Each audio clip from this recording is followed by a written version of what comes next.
The first strike, the morning sky above Tokyo split open like a wound. Where blue should have been, massive silver ships emerged from rippling space, each one larger than city blocks. People on the streets stopped and stared, phones raised to capture what they thought was some movie promotion. Commander Zarkonian stood on the bridge of the lead vessel, his forearms clasped behind his elongated spine. His black eyes studied the blue-green planet below. "Primitive species," he said to his second-in-command. "Their radio waves barely reach their own moon. This will take less than one rotation."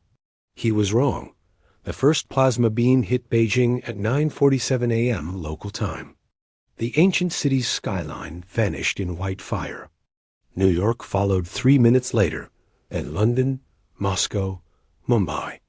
Social media flooded with final messages before the networks died. Parents hugged children. Lovers said goodbye. The world watched its great cities burn. But humanity had secrets. Deep beneath Colorado mountains, Sarah Mitchell threw off her lab coat and ran toward the command center.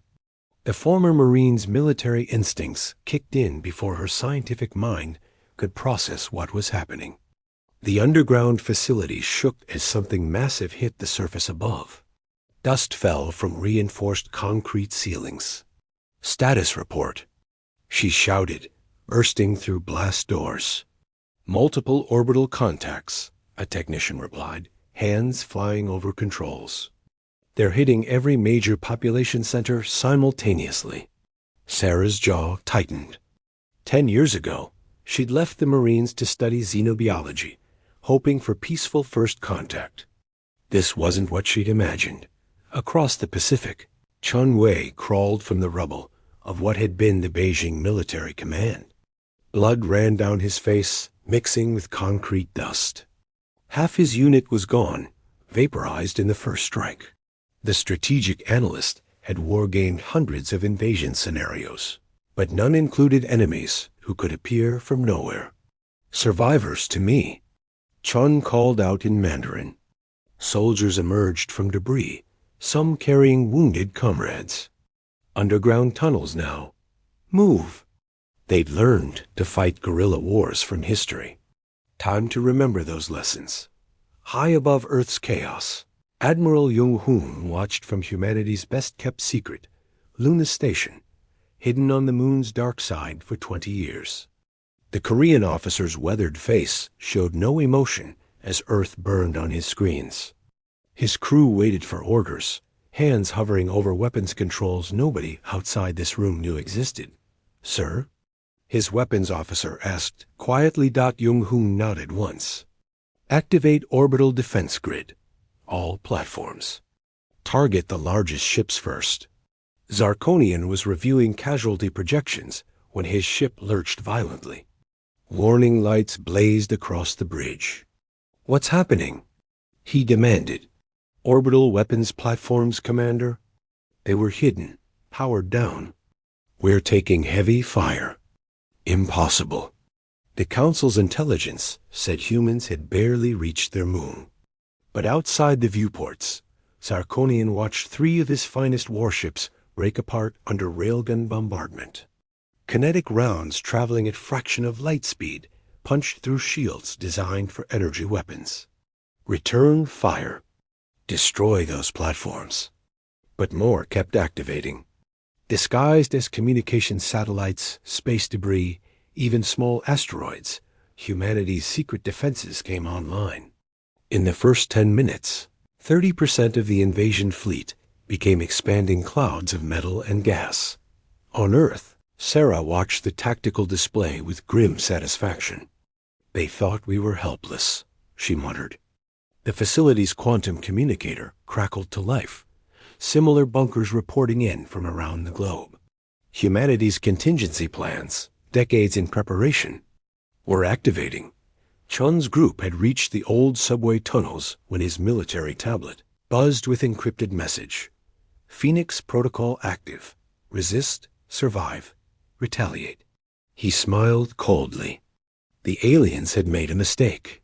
They'd attacked Earth openly, assuming quick victory. But humans had been killing each other efficiently for millennia. They knew war intimately. Admiral Jung-hoon opened a channel on all frequencies. His message broadcasting in every Earth language and even basic mathematical patterns. The aliens might understand. You came to conquer. You came to destroy. But humanity doesn't die quietly. This is just the beginning. Zarkonian stared at the tactical display, showing his reduced fleet. The primitive species had destroyed 3 entire battle groups in minutes. His intelligence officers had failed catastrophically. Commander, his sensor operator's voice trembled. We're detecting massive energy signatures from Earth's surface. Multiple locations. They're powering up something else. The Council had expected sheep. They'd found wolves instead. And the wolves were angry. Asterisk the underground resistance. 3 weeks had passed since the sky fell. Earth's surface belonged to the invaders now, their patrol ships sweeping through dead city streets. But beneath the ruins, humanity thrived like stubborn weeds through concrete. Sarah Mitchell hadn't seen sunlight in 21 days. The underground facility's recycled air tasted metallic, but she barely noticed anymore. Her fingers moved across alien code on the screen, patterns she'd been studying without sleep. The captured Council transmission device sat on her desk, wires connecting it to human computers. Got it, she whispered, then louder. I've got it. Her assistant rushed over. What did you find? Their communication encryption. It's based on quantum entanglement, but they're using a predictable algorithm. Sarah's exhausted face lit up with discovery.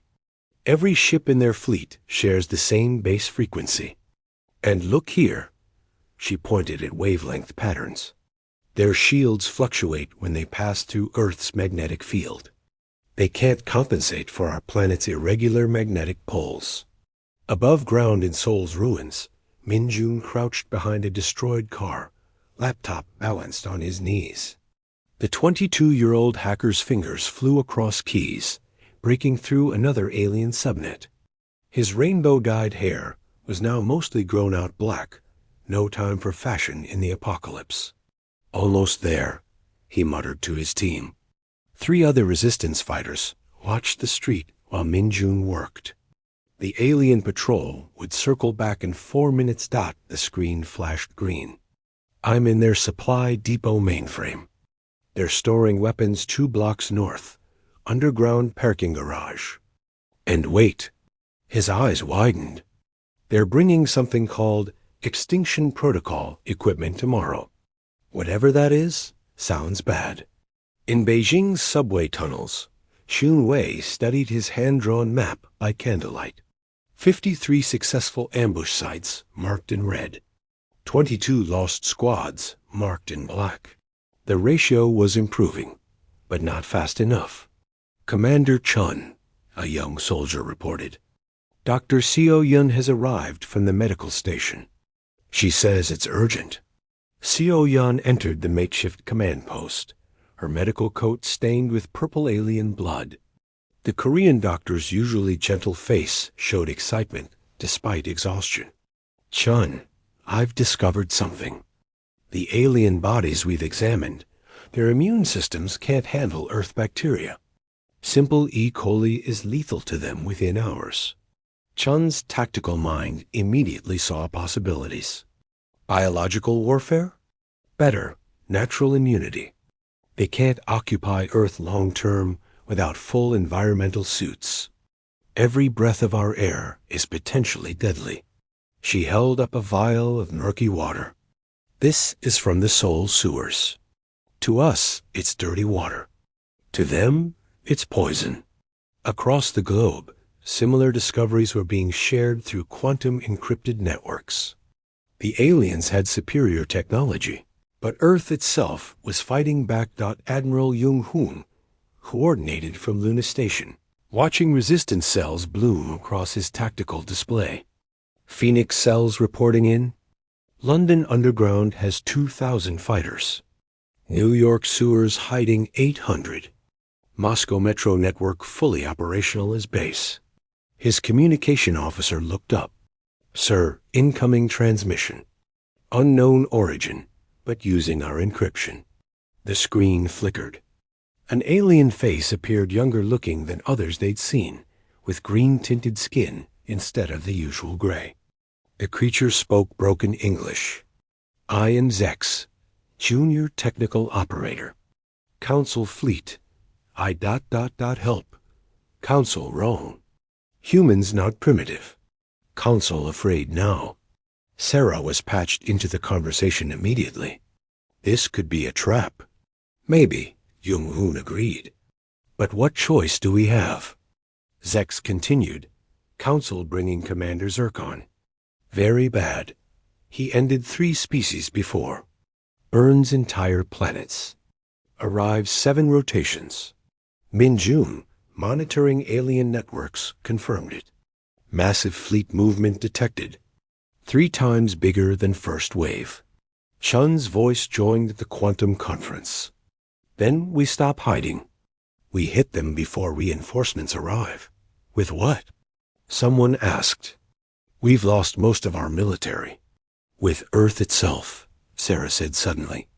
If their shields can't handle our magnetic field, we can weaponize it.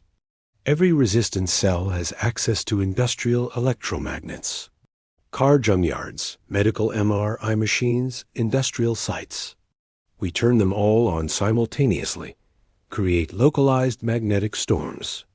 Seo-Yun added, and I can synthesize bacterial weapons. Non-lethal to humans, deadly to them. The plan formed quickly. Humanity's greatest strength wasn't technology, it was adaptation. In 3 weeks, they'd learned more about the enemy than the Council knew about them. Zex's transmission crackled. Council thinks humans broken. They wrong. I send shield frequencies. Use well.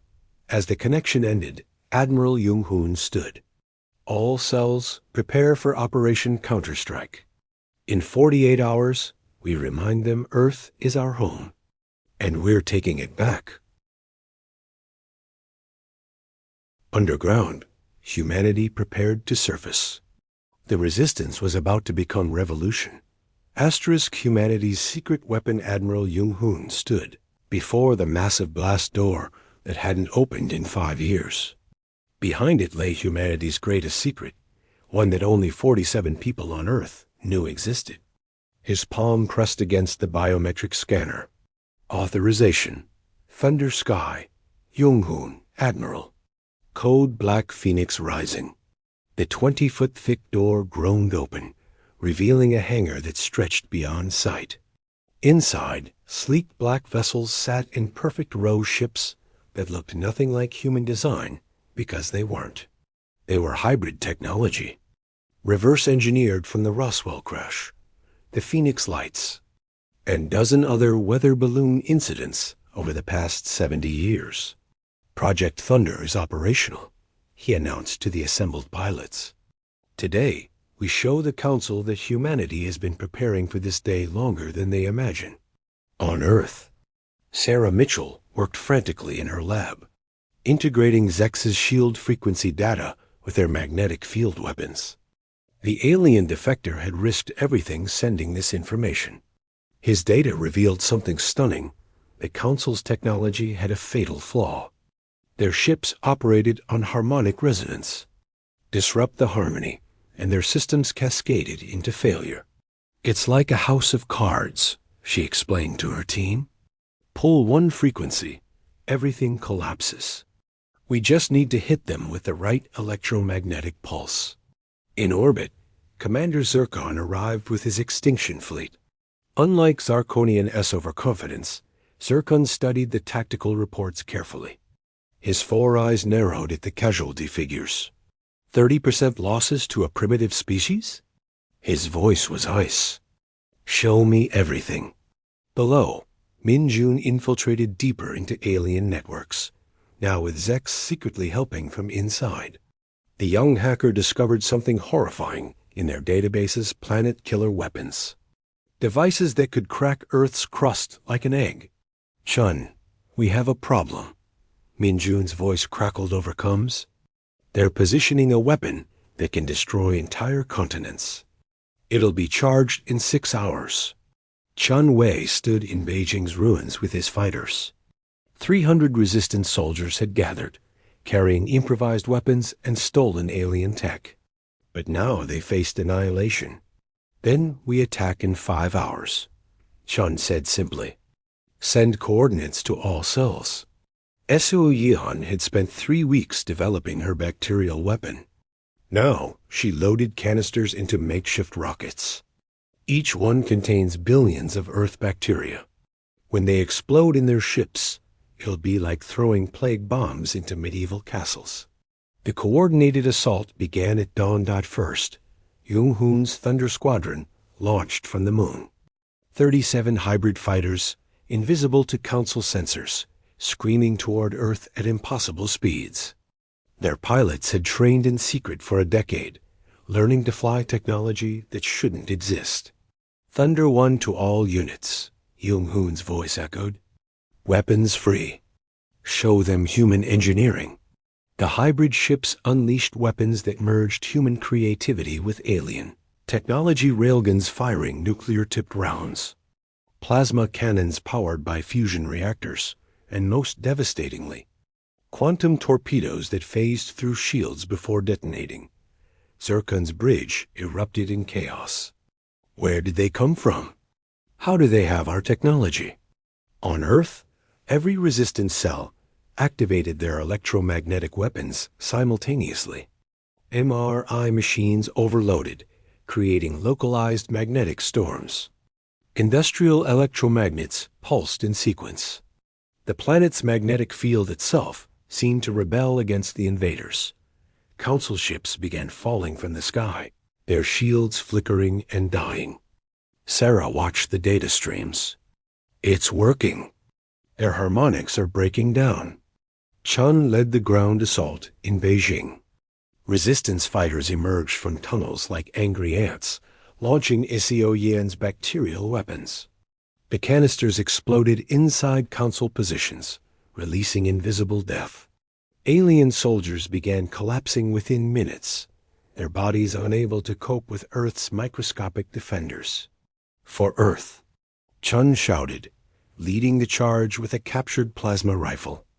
Zex, still aboard the Council command ship, uploaded one final gift, a virus Minjun had written, designed to cascade through their quantum network. As it spread, Council ships lost coordination, firing on each other in confusion. The planet killer weapon powered down. Its targeting system corrupted beyond repair. Zerkhon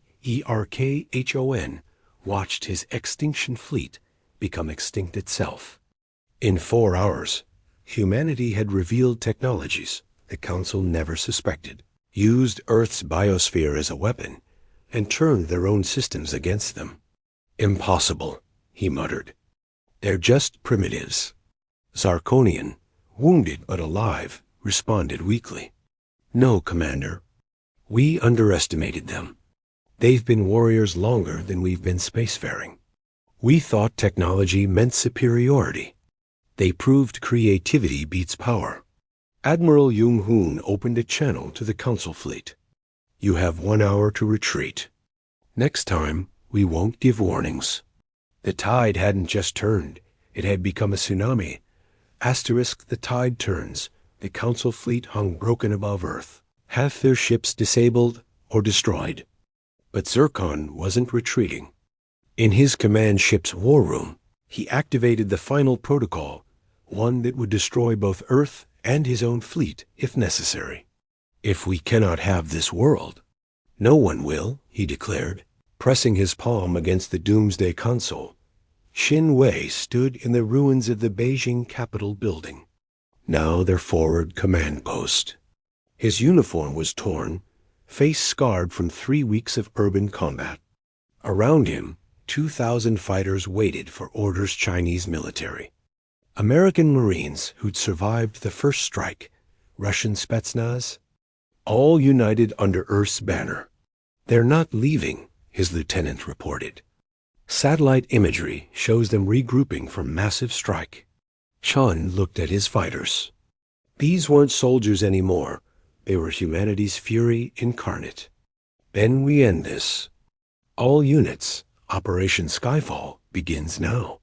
Above Earth's atmosphere, humanity unleashed everything. Nuclear missiles, thousands of them, launched from hidden silos. But these weren't ordinary warheads. Sarah's team had modified them with the magnetic frequency disruptors. Each detonation would create an electromagnetic pulse specifically tuned to Council technology. Jung-hoon's Thunder Squadron weaved through the chaos, targeting command ships. His fighters' alien hybrid engines screamed as he pushed them beyond safe limits. Thunder 3 and 7 target their carriers' engines. Thunder 9 through 15 escort the nuclear packages. Min-jun and Seo-yan had infiltrated a landed council cruiser using stolen armor. The ship's corridors were maze-like, organic-looking technology that pulsed with bioluminescent light. They moved carefully, Seo-yan carrying the virus upload device, while Min-jun hacked door controls. "There," Min-jun whispered, pointing to the communication hub. "If we upload here, it'll spread to every ship simultaneously." They didn't see the council soldier until too late. The plasma blast caught Seo-yan in the shoulder, spinning her around. Min-jun grabbed her, pulling her behind cover as more soldiers arrived. "Go!" Seo-yan gasped, pressing the device into his hands. "I'll hold them." The doctor, who'd spent her life healing, picked up an alien rifle and opened fire. Min-jun ran, tears streaming, as Seo-yan's defiant shouts echoed behind him. He reached the hub and slammed the device home just as her voice went silent. The virus uploaded instantly. Across the council fleet, navigation systems failed. Weapons targeted friendlies. Engines overloaded. Ships began ramming each other in the chaos. But Chun had his own sacrifice to make. The planet killer weapon, though damaged, was partially operational. Someone needed to destroy it from inside a one-way mission. "I'll lead the strike team," Chun announced. "Commander, that's suicide," his lieutenant protested. Chun smiled grimly. "We're all dead if that weapon fires. Besides, my grandfather fought the Japanese with nothing but courage and rifles. I have plasma weapons and power armor. Better odds." The assault shuttle, piloted by volunteer pilots, punched through the council ship's failing shields. Chun and 30 volunteers stormed through the breach, fighting corridor by corridor toward the weapons core. Sarah watched from her bunker as humanity's gambit unfolded. But then Zex sent an urgent message. "Other species are watching. The Pentary, the Vosk, the Drebenall, enslaved by Council. They see you winning." Suddenly, new contacts appeared on sensors. Ships jumping in, but not Council vessels. The enslaved races had arrived, turning their weapons on their oppressors. The rebellion Earth had started was spreading across the galaxy. Zircon watched his empire crumble. "How? We ruled for 10,000 years." Zarkonian, dying from bacterial infection, laughed bitterly. "We ruled through fear. Humans fought through hope. Hope is stronger." Chun reached the planet killer's core. His team was down to 5 soldiers. The massive weapon hummed with barely contained energy, enough to crack continents. He pulled out the nuclear device from his pack, humanity's old technology, for a new purpose. "Tell my wife I kept my promise," he said into his com. "Earth stands free." The detonation vaporized the Council flagship's entire stern section. The planet killer's energy discharged harmlessly into space, creating aurora lights that painted Earth's sky in brilliant colors. Jung-hoon watched the tactical display. 60% of the Council fleet destroyed. 20% surrendered. 20% fleeing. Earth's losses were catastrophic: billions dead, cities destroyed. But humanity had survived. "All units, cease fire on retreating vessels," he ordered. "Let them run." Let them tell the galaxy what happens when you attack Earth. Min Jun sat in the alien cruiser, cradling Su Yin's body. She'd saved Earth with her sacrifice. Through his tears, he saw the Council forces retreating, saw liberation spread across the stars. The tide hadn't just turned. It had become legend. Asterisk. The new dawn. 6 months had passed since the Council's retreat. The morning sun rose over New Beijing, where construction cranes mixed with alien technology, rebuilding what was lost. Sarah Mitchell stood on the observation deck of the newly constructed Unity Tower, Earth's first building made entirely from salvaged Council technology. Ambassador Mitchell, someone called. She still wasn't used to the title. The former Marine-turned-scientist had been unanimously chosen as Earth's representative to the newly formed Galactic Alliance of Free Worlds.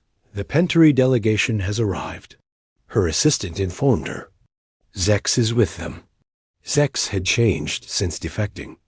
The young alien now wore human clothes jeans and a t-shirt that said, "Earth, mess with us at your own risk."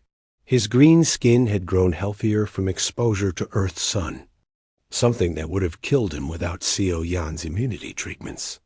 "Sarah," Zex greeted warmly. The Pentary brought gift. Star charts showing every Council prison world. Billions of enslaved beings waiting for liberation. Sarah nodded. Jung-hoon wanted to see those. Admiral Jung-hoon now commanded the United Earth Defense Force from the rebuilt Luna Station. But this time, nothing was secret. Earth's defenses were visible, obvious, and powerful, a clear message to the galaxy. The old soldier had adapted Thunder Squadron's technology for mass production. 300 hybrid fighters now patrolled the solar system. "We're not conquerors," Jung-hoon had told the Senate, "but we'll never be victims again." In Seoul's restored technology district, Min Jun led Earth's quantum communication network project. The young hacker, forever changed by Co Yen's death, had thrown himself into work. His rainbow hair had returned, now a memorial to those lost, each color representing a fallen city. Connection established with Vosk homeworld, Min Jun announced to his team. "They're requesting our bacterial immunity data. Their revolution succeeded, but they need medical help." Earth's bacteria, once a weapon, had become diplomatic leverage. Only human scientists understood how to create immunity treatments, making Earth essential to any species wanting to visit or trade. The memorial wall in New York stretched for miles, 3 billion names etched in quantum crystal. Families gathered daily, leaving flowers and messages. But alongside grief grew determination. Every human child now learned basic combat, alien technology, and most importantly, a lesson of the invasion. Never again. President Martinez, elected from the ruins of democracy, addressed the united world from the rebuilt UN chamber. "We didn't ask for this war, but we ended it. Now we face a choice: isolation or integration. I say we choose neither. We engage with the galaxy on our terms." The vote was unanimous. Earth would join the galactic community. But armed and ready. In Beijing's underground memorial, a statue stood of Shen Wei, his face determined, rifle raised. His widow touched the placard daily before teaching at the new military academy. Chun's tactical brilliance had become required study guerrilla warfare against superior technology. The Chun Doctrine was being adopted by resistance. Movements across the galaxy. Sarah received a quantum transmission from the far edge of Council space. Former Commander Zarkonian, surviving in exile, had sent a message. "You were right to resist. We forgot that strength isn't in technology alone. The Council empire of 10,000 years fell to a species barely reaching their moon. You've changed everything." The first Earth warship, the HFY, prepared for launch. Built with hybrid technology and crewed by humans and allied species together, it represented the new reality.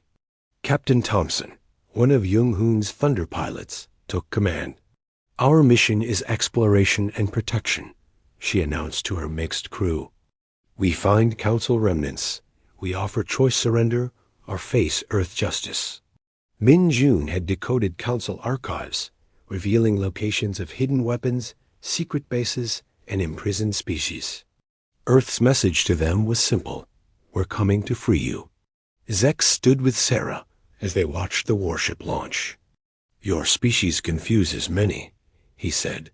"You had no unified government, fought among yourselves constantly, yet united instantly against external threat." Sarah smiled. "That's humanity. We squabble like siblings, but attack one of us, you fight all of us." The galaxy had learned a hard truth: humans weren't just another primitive species to conquer. They were warriors who chose peace, engineers who weaponized creativity, and survivors who turned suffering into strength. As the UECCO Yun jumped hyperspace, its quantum broadcast echoed across the galaxy. "Earth stands watch. The oppressed have allies. The oppressors have enemies.